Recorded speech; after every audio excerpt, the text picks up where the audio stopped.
Hello, it's Martin from Wisely Automotive. I will be very quick with the intro. We have got these Twizys. They are imports, so they need to be certified to be able to be registered in the UK with UK plates. And that's what we are doing today. We are driving them to a test center for the rolling road test. I will tell you all the details once I'm in. It's going to be quite a journey because it's about 30 miles away, and realistically the range of these is about 30 miles and they can't charge on Type 2. So keep watching and fingers crossed that we will actually make it. We make our way through London in convoy. The Twizy definitely attracts attention, let alone two of them on trade plates. Whether that's a good or a bad thing is only up to you. Just be prepared to answer many questions.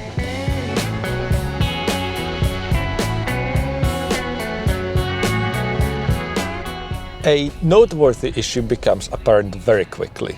The suspension is tuned on the sporty side. That makes sense to keep the rather tall and narrow Twizy safe, especially at higher speeds, but it means you can feel every single bump in the road.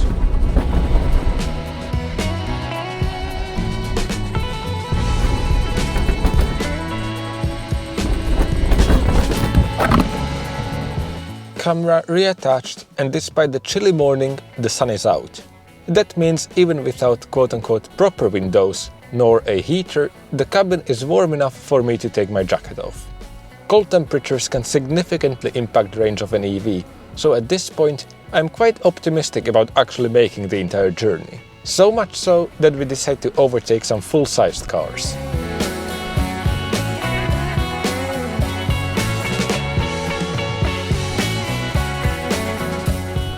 The table stirred as we entered the M4.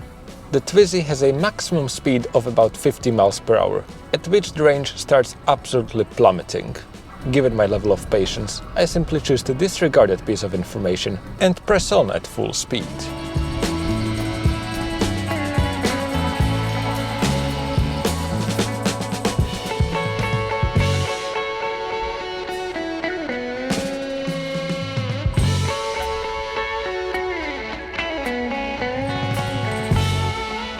We made it, and I will leave the Instagram video ONYX performance made from the testing from their point of view in the video description. So both Twizys tested, as expected about 15 horsepower measured. The specs are 17, but obviously they have probably a bit of battery degradation, so that's what we would really expect. The guys over at ONYX Performance have been very nice and they topped both of them up, so they are sitting at about 60% state of charge. That means we should get back to our showroom just fine. That's about 30 miles away. We used about half a charge to get here, so that should not be a problem. I will drive the other Twizy now just to compare how they both feel and that everything is alright. The journey back will probably be as noisy as the journey up here, so more comments in the voiceover, and I will get back to you in the showroom.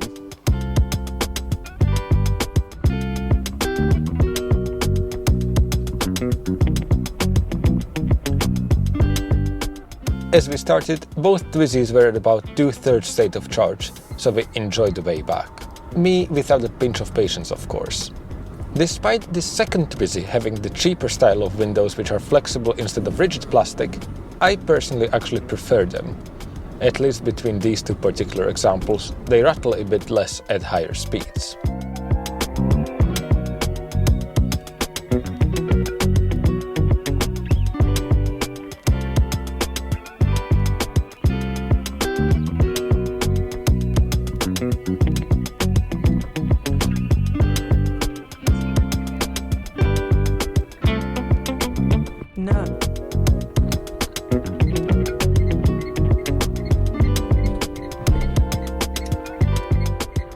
Both Twizys made it back, so let me give you a summary of the trip.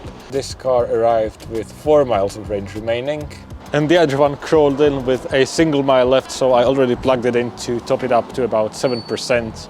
And I suppose this brings us onto the topic of whether this car is actually usable in the real world for commuting, running errands and so on.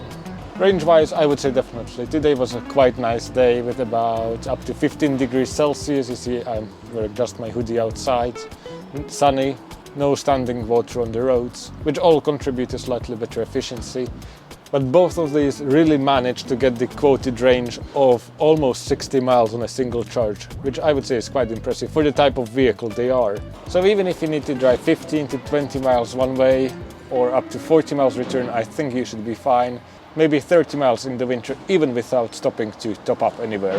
And that unfortunately brings me on to a couple of the issues with the car.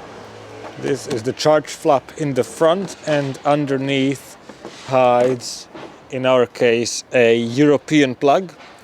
In the UK, they would come with the UK plug, and we will try to get these changed over to a standard 3-pin, but this really tells you what it's geared for. You come home, you don't need to worry about having a wall box installed or anything like that, and you just plug it into a regular socket.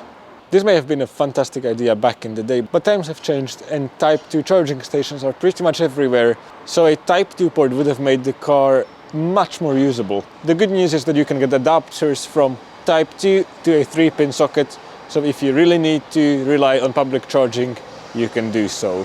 But given it's a third-party accessory, it's something you would do at your own risk.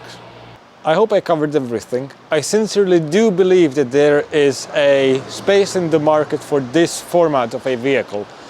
It's legally a quadricycle, so you may ask, what's the point of getting this over a scooter given it can't really weave in and out of traffic as easily, and it's almost as expensive as a car.